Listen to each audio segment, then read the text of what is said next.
Dobrý deň, pán Dudáš. Tak, mám tu tie vody od vás, ktoré som si zobral včera na pretestovanie. Z tej reverznej osmozy, ktoré máte reverznú osmozu na varenie, reverznú osmozu, ktorú potom používate do prístrojov, vašu vodovodnú vodu a Skinetu voda, ktorá je upravovaná na báze soli. Táto voda, v podstate, teraz som to zamotal. Dobre, ok, tak si to rovno nalejeme a môžeme to ísť pozrieť a pretestovať to. Dobre, takže táto voda by mala byť určená pre stroje a je z reverznej osmozy, čo máte v kuchyni.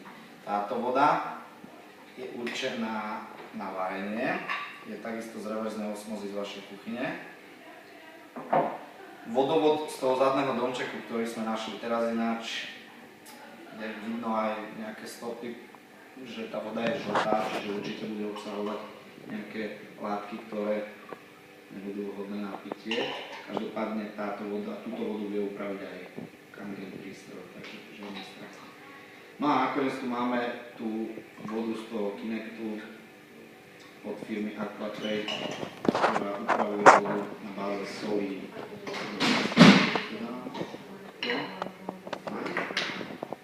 No, môžeme pozrieť ORP, čiže oxidačno-redukčný potenciál, o tom už viete, včera ste to videl, aj na prezentácii ste to videl, ale môžeme sa to ešte raz prebehnúť. Dobre, takže ORP vody, ktorá je určená na prístroje z osmózy, čiže do prístrojov je 266, 67, 72, 74, ustavuje sa na 280 a vybieha až na 284.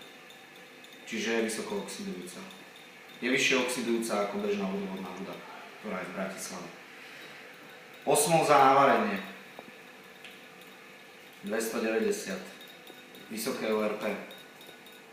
Nič moc. Včera sme sa bavili o tom, že táto voda je zásaditá, že tá by sa mohla piť. Ale pri ORP 287-86 by som ju nepil. Čiže aj keď je zásaditá, napriek tomu všetkému má vysoké ORP, čo nie je nič moc dobré.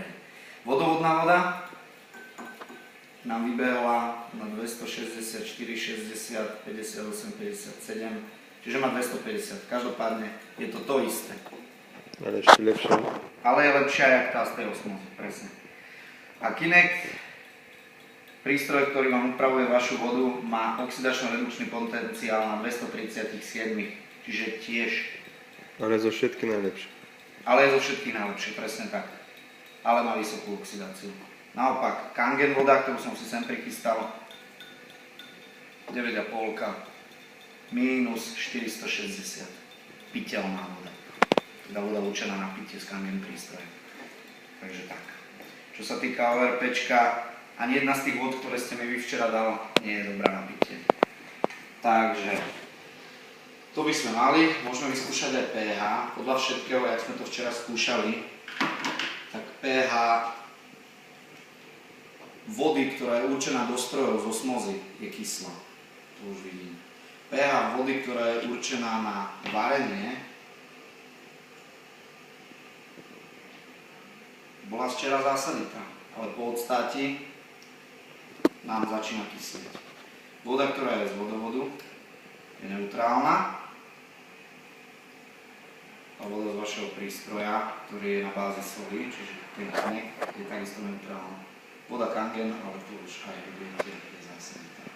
Čiže včera bola táto voda modrá. Pomiešaj ich všetky, prosím ťa, pomiešaj, aby bolo vidieť.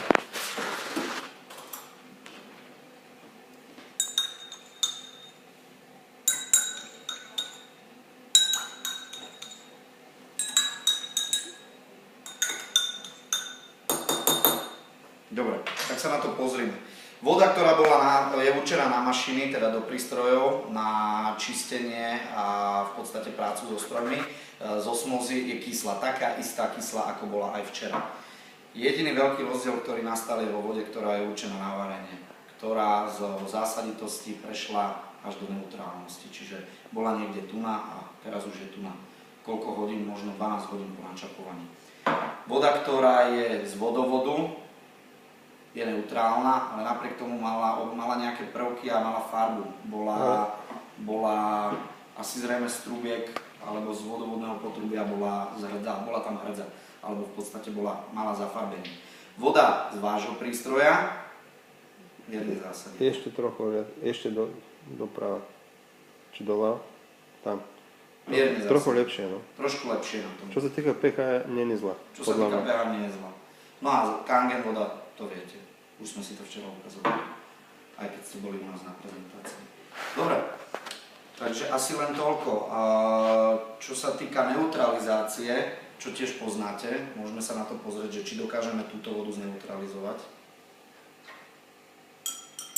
Keďže reverzná osmoza, toto je vlastne demineralizovaná voda, to sa správa ako destilovaná voda. Čiže tam to zneutralizovanie ide veľmi rýchlo. Takisto. No a tu už by nemal byť žiaden problém. Dolejem si.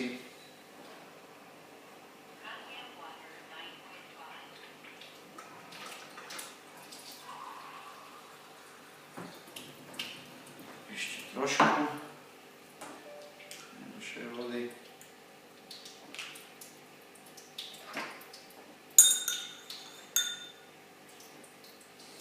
Skúsim zneutralizovať vodu z prístroja, ktorý vám upravuje vodu lokálne v celom dome. Tiež to vyšlo.